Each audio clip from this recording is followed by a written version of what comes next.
नमस्कार, मैं हूं माथी और आप देख रहे हैं स्वामी न्यूज। और अब समाचार विस्तार से। संभाग के सबसे बड़े जनरल अस्पताल अजमेर में चिकित्सकों द्वारा एक के बाद एक जटिल ऑपरेशन किए जा रहे हैं। इस तरह की सुविधा बड़े शहरों में उपलब्ध होती है, लेकिन अजमेर में चिकित्सकों ने जटिल ऑपरेशन कर नया कीर्तिमान स्थापित किया है। टीएनटी विभाग के चिकित्सकों द्वारा 3 लोगों का जटिल ऑपरेशन कर उनकी जीवन को बचाया गया। आज इसी संदर्भ में वरिष्ठ चिकित्सकों ने मीडिया को जानकारी दी। संभाग के सबसे बड़े जवाहरलाल नेहरू अस्पताल अजमेर में चिकित्सकों द्वारा एक के बाद एक जटिल ऑपरेशन किए जा रहे हैं। इस तरह की सुविधा बड़े शहरों में ही उपलब्ध होती है, लेकिन अजमेर में चिकित्सकों ने जटिल ऑपरेशन करके 3 लोगों की जान बचाई है। इस संबंध में जानकारी देते हुए मेडिकल कॉलेज के प्राचार्य अनिल सांवरिया ने बताया कि ENT विभाग के चिकित्सक द्वारा 3 ऑपरेशन किए गए। इन तीनों मरीजों के ऑपरेशन के दौरान जान जाने की भी संभावना थी, लेकिन चिकित्सक और पूरी टीम के द्वारा सफल ऑपरेशन करते हुए तीनों की जीवन बचा लिया गया। उन्होंने बताया कि आज तीनों मरीज पूरी तरह स्वस्थ हैं। अजमेर शहर के लिए बहुत ही खुशी की बात है कि हमारे यहाँ जटिल से जटिल सर्जरियाँ जवाहरलाल नेहरू चिकित्सालय में होने लगी हैं। हमारे चिकित्सालय में काफ़ी काबिल तारीफ डिपार्टमेंट्स हैं, काफ़ी अच्छे सर्जन्स हैं, फिजिशियंस हैं और सारे डिपार्टमेंट अप टू डेटेड है, जो कि आज बड़े बड़े मेट्रो सिटीज़ में अवेलेबल है। उससे भी अच्छी सर्जरी करने वाले, इलाज करने वाले अब आज अजमेर में उपलब्ध हैं। इसी की कड़ी में हम डॉक्टर दिग्विजय सर, जो कि HOD है ENT के, और उनकी टीम जिसमें कि डॉक्टर योगेश रसीरी सर, विक्रांत जी और उनके सहयोगी सारी टीम, एनेस्थीसिया विभाग के HOD मैडम यानी खरे साहब, उनकी टीम, रेडियोलॉजी डिपार्टमेंट की रीना माथुर मैडम, इन सब के बिना असंभव है, क्योंकि एक टीम वर्क है जिसके बाद इतनी जटिल सर्जरियाँ की जाती हैं। तीनों ही सर्जरियों में जान जाने का जोखिम 100% होता है, लेकिन इन तीनों की ज़िंदगी बचाने में इनका बहुत ही अच्छा कार्य रहा है। आपको अभी खरे साहब ने बहुत ही अच्छा डिटेल बताया कि एक नेज़ोफेजियल एंजियोफाइब्रोमा का ऑपरेट किया है, जो कि डिफरेंट तरीके से किया गया है, जिसमें ब्लीडिंग बहुत लेस हुई है, बहुत ही कम हुई है और बच्चा बिल्कुल सुरक्षित और अच्छा है, आपके सामने प्रस्तुत किया गया। कैरोटिड बॉडी ट्यूमर एक बहुत ही जानलेवा ट्यूमर हो सकता है, इसके ऑपरेशन के दौरान भी जान जा सकती है। इसकी बड़ी सफलता से बहुत ही बारीकी से ऑपरेशन करके बच्चे को नया जीवन दान दिया गया है। तीसरा ऑपरेशन हमारा जो रहा है tracheal stenosis. Commonly tracheal stenosis dilatation से भी करी जा सकती है, पर इसके इतना डिफ़िकल्ट प्रोसीजर था, बहुत ही नैरो स्पेस था।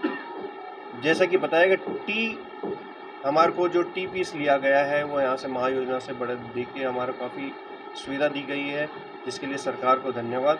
और सर्जन्स ने काफ़ी अच्छा सर्जरी करी है। आपके सामने बच्चा आज सांस ले पा रहा है, अन्यथा ही सांस के कमी की वजह से बच्चे की दुर्घटना होकर जान जा सकती थी।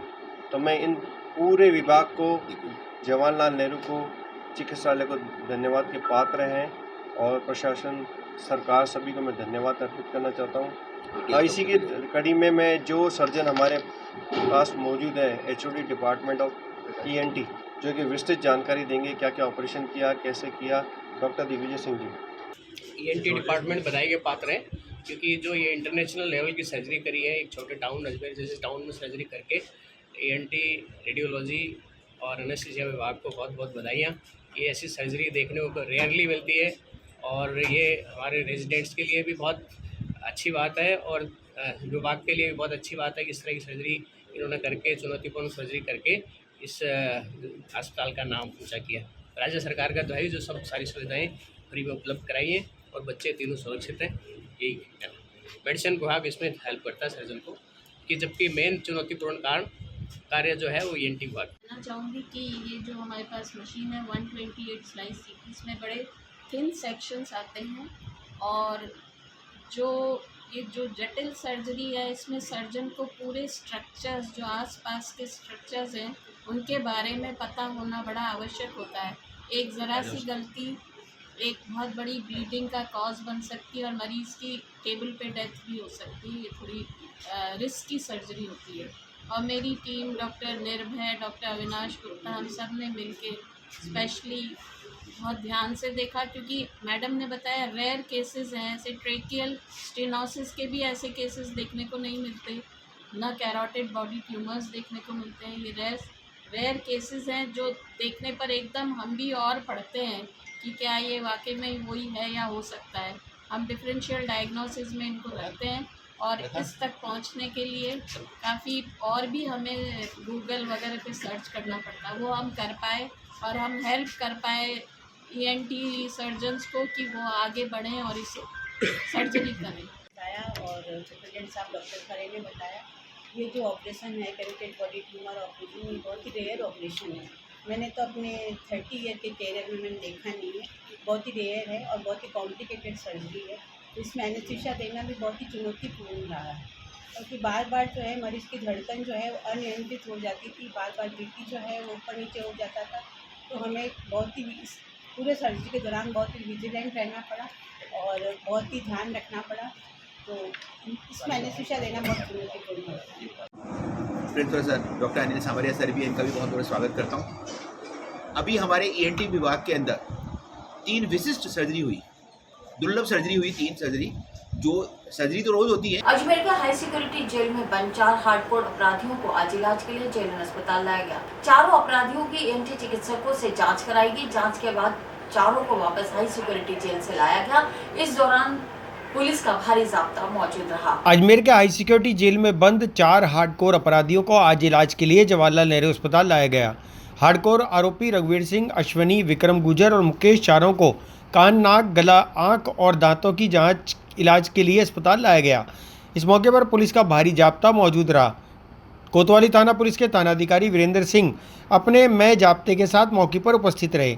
इलाज के बाद चारों अपराधियों को वापस हाई सिक्योरिटी जेल ले जाया गया। अज्ञात व्यक्ति द्वारा अजमेर ट्रेन पर हमला करने की धमकी देने पर रेलवे प्रशासन में हड़कंप मच गया।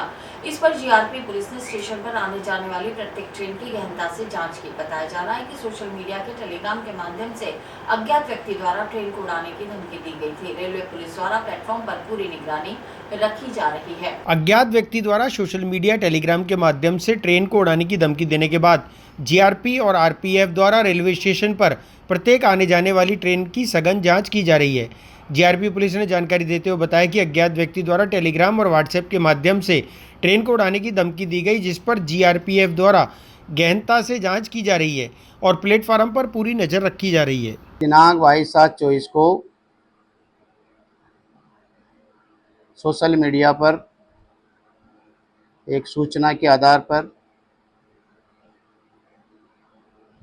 हेड कांस्टेबल श्री सुभाष चंद्र शर्मा, प्रभारी अधिकारी कंप्यूटर शाखा, पुलिस अधीक्षक कार्यालय जीआरपी अजमेर ने उपस्थित थाना होकर एक रिपोर्ट पेश की कि social media platform Telegram app पर पोस्ट की गई आपत्ति कंटेंट सांप्रदायिक सौहार्द बिगाड़ने संबंधी मैसेज प्रसारित किया गया है, जिस पर प्रकरण दर्ज किया जाकर तफ्तीश थानाधिकारी महोदय श्री अनिल देव, सीआई थाना अधिकारी जीआरपी थाना अजमेर जांच कर रहे हैं।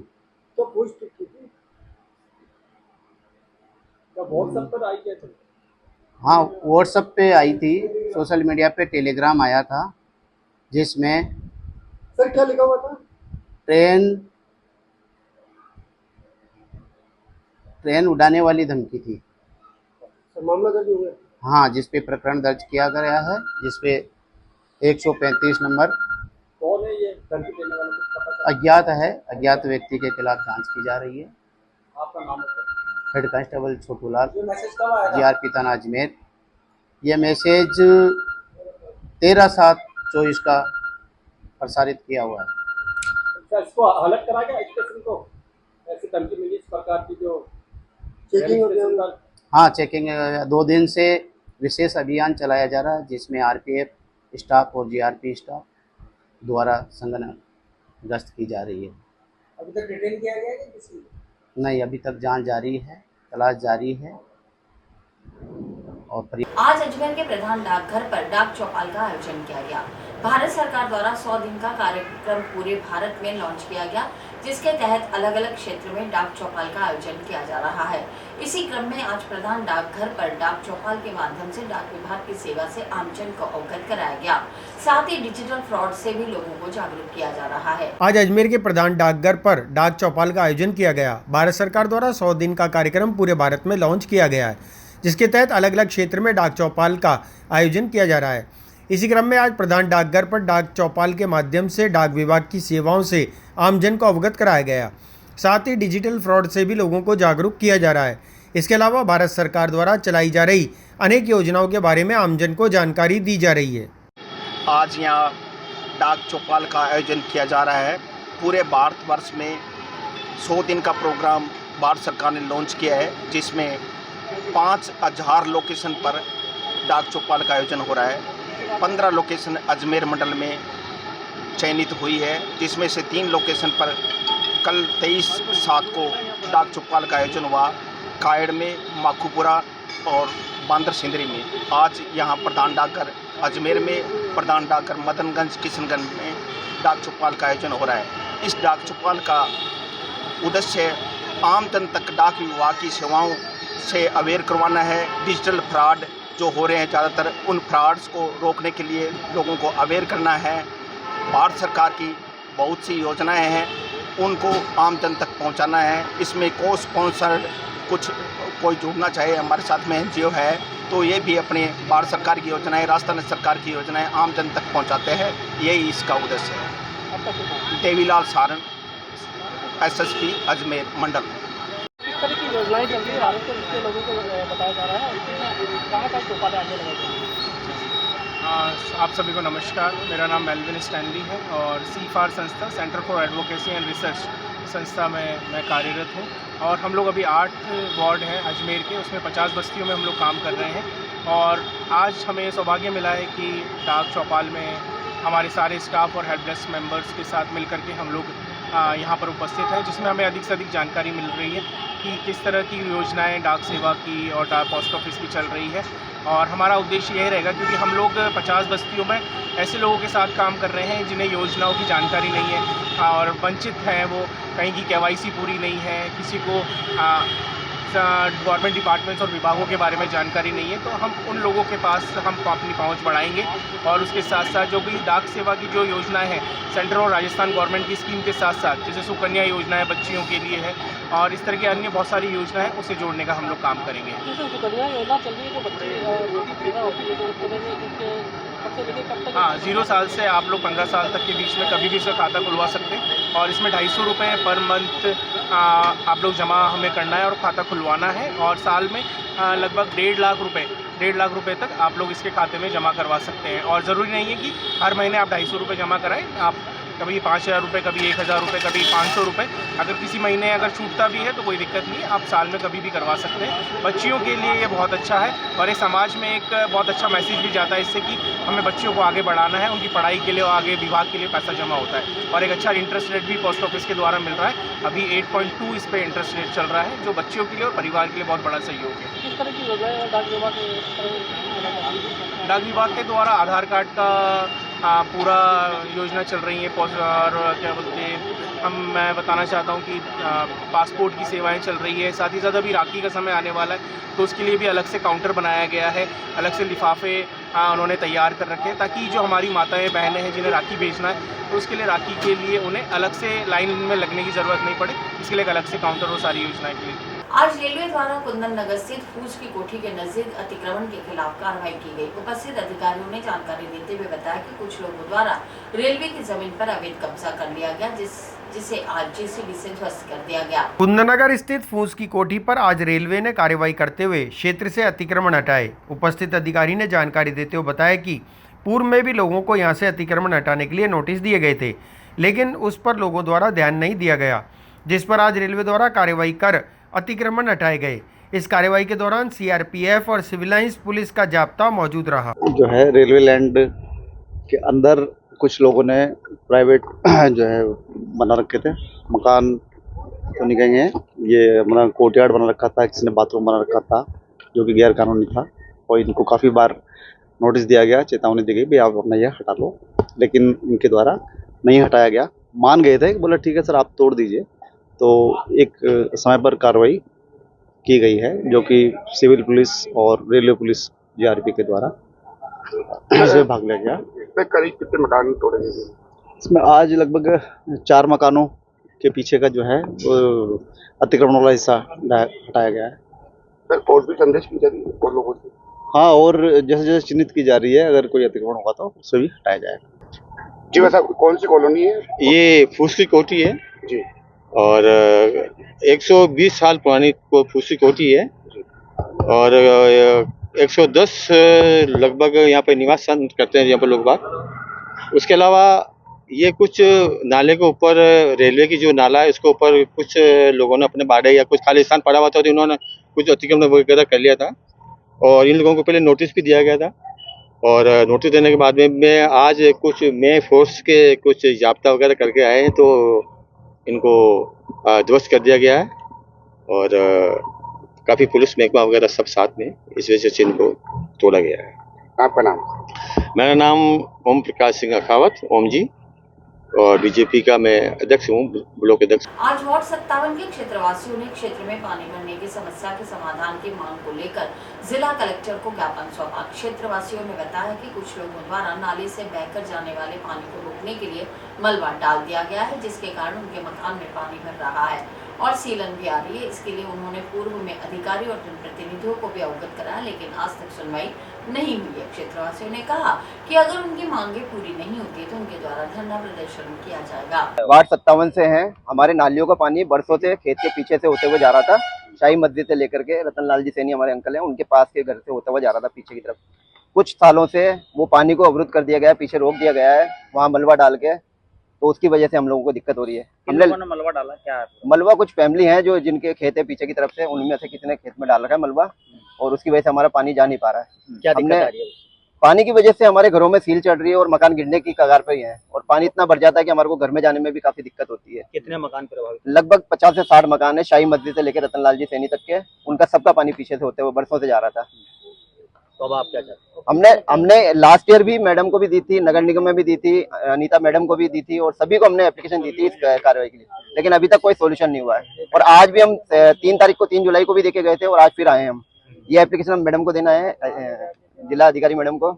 अगर ये सोल्यूशन होता तो ठीक है, नहीं तो हम लोग भी ये सोच रहे हैं कि हम लोग अपने वार्ड में धरना प्रदर्शन करेंगे, रोड जाम करेंगे और उसके बाद ही हमारी कार्रवाई। आपका वार्ड पार्षद है रंजीत नरूका। उनको शिकायत नहीं करी? उनको हमने शिकायत करी थी, लेकिन उन लोगों ने ये बोलकर टाल दिया कि ये पर्सनल मैटर है, पर्सनल लैंड है, जबकि अनीता मैडम ने 2008 में जो नाली बनवाई थी ये सबकी स्वीकृति से हुई थी।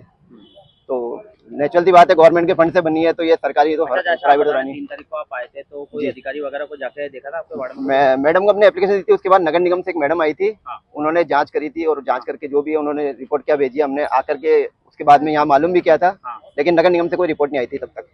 आज इसलिए हम फिर 20 दिन करीब हो चुके हैं, 3 तारीख को हमने दी थी और आज वापस आए और हमें एप्लीकेशन देना है। अखिल भारतीय संयुक्त अधिवक्ता मंच द्वारा आज प्रधानमंत्री के नाम जिला कलेक्टर को ज्ञापन सौंपकर प्रदेश में एडवोकेट प्रोटेक्शन लागू करने की मांग की। अधिवक्ताओं ने कहा कि वकीलों के साथ द्वेष भावना रखते हुए जानलेवा हमले हो रहे, परंतु वकीलों के लिए प्रदेश में कोई सुरक्षा व्यवस्था नहीं है, इसलिए एडवोकेट प्रोटेक्शन एक्ट लागू किया जाए। अच्छा, क्यों आना हुआ है? आज अजमेर के अधिवक्ताओं द्वारा अखिल भारतीय संयुक्त अधिवक्ता मंच के हमारे अध्यक्ष साहब के साथ में हमारा जो काफी टाइम से प्रोटेक्शन एक्ट लागू होने के लिए पड़ा था, उसे लागू कराने के लिए आज हम श्रीमान कलेक्टर साहब को राजस्थान सरकार के लिए ज्ञापन देने के लिए आए हैं, क्योंकि कर्नाटक सरकार ने प्रोटेक्शन एक्ट लागू कर दिया।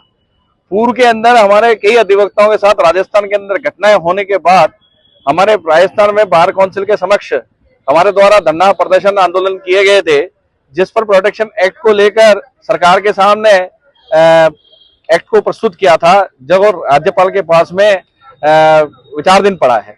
हमारा ये कहना है कि जो एक्ट लागू किया गया था उसे प्रॉपर वे के अंदर लागू करें, जिस प्रकार से कर्नाटक सरकार द्वारा लागू किया गया है उसे इतने दिन तक क्यों है। आज राज्य सरकार को वापस से बीजेपी की सरकार बन गई है, 8 महीने हो गए हैं, वह एक्ट लागू क्यों नहीं हो रहा है। वैसे ही पूर्वोत्तरी की तरह ही अभी भी कई जगह अधिवक्ताओं के साथ गलत व्यवहार, झगड़ा सब कुछ हो रहा है, तो उस प्रोटेक्शन एक्ट को जल्द से जल्द लागू करें, जिस प्रकार से कर्नाटक सरकार द्वारा लागू किया गया। जिस प्रकार से अधिवक्ता जो कोर्ट ऑफिसर है और कोर्ट ऑफिसर के रूप में जो गरीब पक्षकारों को अधिवक्तागण जो न्याय दिलाते हैं, उसमें कई प्रकार से जो अभियुक्त लोग हैं जिनको अधिवक्ता सजा दिलवाते हैं, और वो लोग कहीं न कहीं जो हमारे राजस्थान में और देश में जो वकीलों को धमकियां देते हैं या वकीलों के परिवार वालों को किसी प्रकार का जो नुकसान पहुंचाने की जो सोचते हैं, इसके लिए हमने जो राजस्थान सरकार को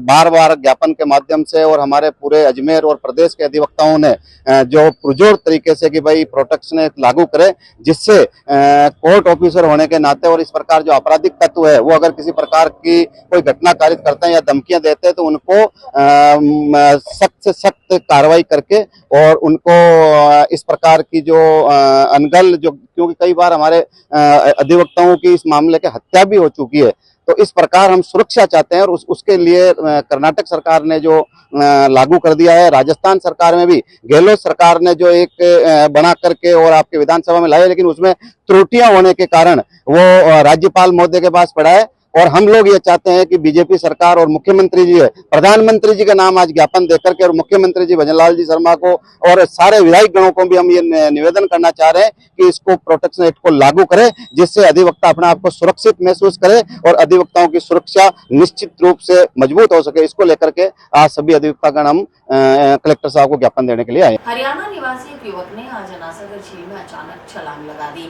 इसकी सूचना तुरंत कृष्णगंज थाना पुलिस को दी गई। गोताखोरों की मदद से युवक को जल्द से सुरक्षित बाहर निकाल दिया गया, जिसे जेलन अस्पताल में भर्ती कराया गया। फिलहाल युवक का अस्पताल में इलाज चल रहा है। थाने में इत्तला मिली कि पुरानी चौपाटी शिव मंदिर के पीछे कोई आदमी अनासागर में तैरता हुआ दिख रहा है, जिसमें मौके पे गए, नाव को भेजा, जो अंदर तैर रहा था उसको लेके आ गए और इलाज चल रहा है।